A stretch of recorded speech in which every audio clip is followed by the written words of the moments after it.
মানুষদেরকে ক্ষমতায় বসাই, আবার আমি আল্লাহ তাআলা ওই ক্ষমতা থেকে তাকে লাঞ্ছিত করে আবার ক্ষমতা থেকে নামাই। ঠিক কিনা জোরে বলেন? নামাতে পারে কি পারে না?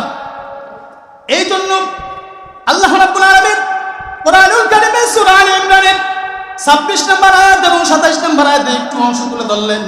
কুলিল্লাহুম্মা মালিকাল মুলকি তুতিল মুলকা মান তাশা। আল্লাহ পাক রব্বুল আলামিন ডাক দিয়ে বলছে, নবী আপনি বলে দেন আমি আল্লাহ পাক রব্বুল আলামিন তোমাদেরকে চেয়ারে বসাই, আবার আমি আল্লাহ তাআলা তোমাদেরকে ওই চেয়ার থেকে নামিয়ে দিই। ঠিক কিনা? এই জন্য এই দুনিয়ার ভিতরে, এই পৃথিবীর ভিতরে আল্লাহ পাক রব্বুল আলামিন যত চেয়ার দিলেন, যে চেয়ারের ভিতরে মানুষ বসে, এই চেয়ারে কিন্তু কেউ চিরকাল থাকতে পারে না। থাকতে পারে নাকি? চিরস্থায়ী কেউ ওই চেয়ারের ভিতরে থাকতে পারে নাকি? কথা বলেন।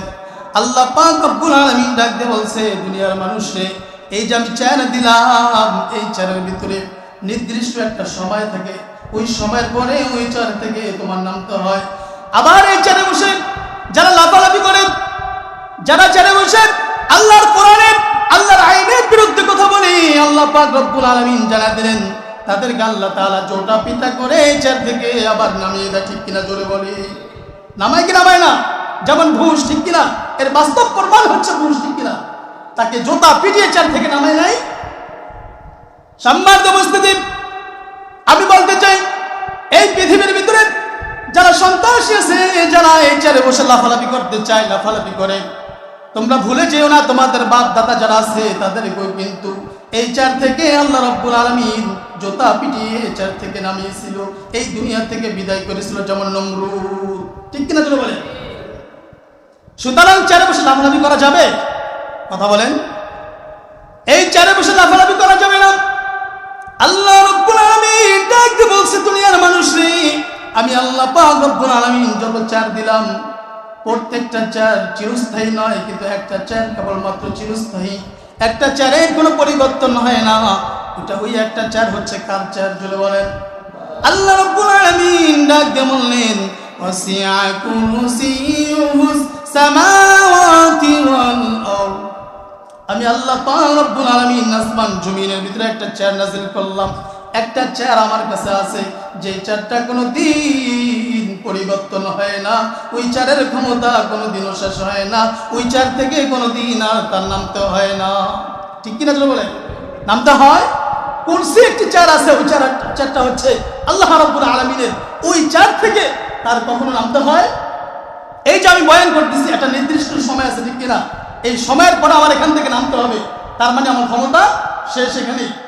তা মানুষ এমপি হোক, মন্ত্রী হোক, ক্ষমতা হোক, রাষ্ট্রের প্রধান হোক, তার 5 বছর, 2 বছর, 4 বছর একটা নির্ধারিত টাইম থাকে। ঠিক কিনা জোরে বলেন? থাকে কি থাকে না? ওই টাইমের পরে তার নামতে হয় না? নামতে হয়। গোটা দুনিয়ার মানুষ, একজন মন্ত্রী যদি কিংবা একজন রাষ্ট্রপ্রধান যদি তিনি আল্লাহর কোরআনের বিরুদ্ধে কাজ করে, কিংবা ইসলাম শরিয়া মোতাবেক যে নিয়মতান্ত্রিক আছে তার বিরুদ্ধে যদি সে কাজ করে, জনগণ চাইলে মিছিল করে, মিটিং করে, সমাবেশ করে তাকে ওই ক্ষমতার চেয়ার থেকে নামাতে পারে। ঠিক কিনা জোরে বলেন? পারে কি পারে না? আওয়াজ দিয়ে বলেন, পারে কি পারে না? কিন্তু গোটা দুনিয়ার যত মানুষ আছে, যত জিন আছে, যত প্রাণী আছে, সমস্ত প্রাণীও যদি মিছিল মিটিং করে, সমাবেশ করে, ওই চেয়ার থেকে ওই আল্লাহ তাআলাকে নামানো সম্ভব? কথা বলেন। কোনোদিন সম্ভব নয়, কোনোদিন আপনি নামাতে পারবেন না।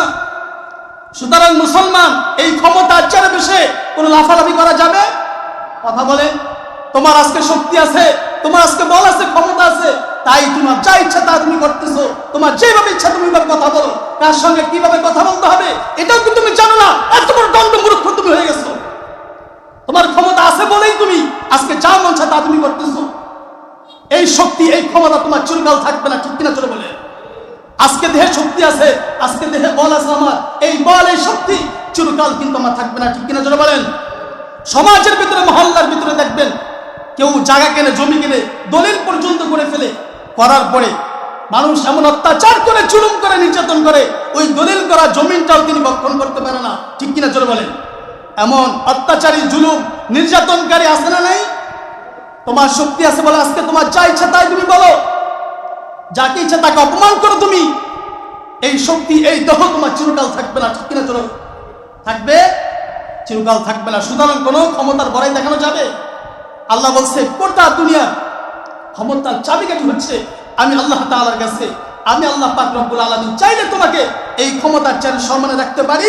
আমি আল্লাহ তাআলা চাইলে আবার এই ক্ষমতার চার থেকে তোমাকে অপমানিত করে নামাতে পারি। ঠিক কিনা চলে বলেন?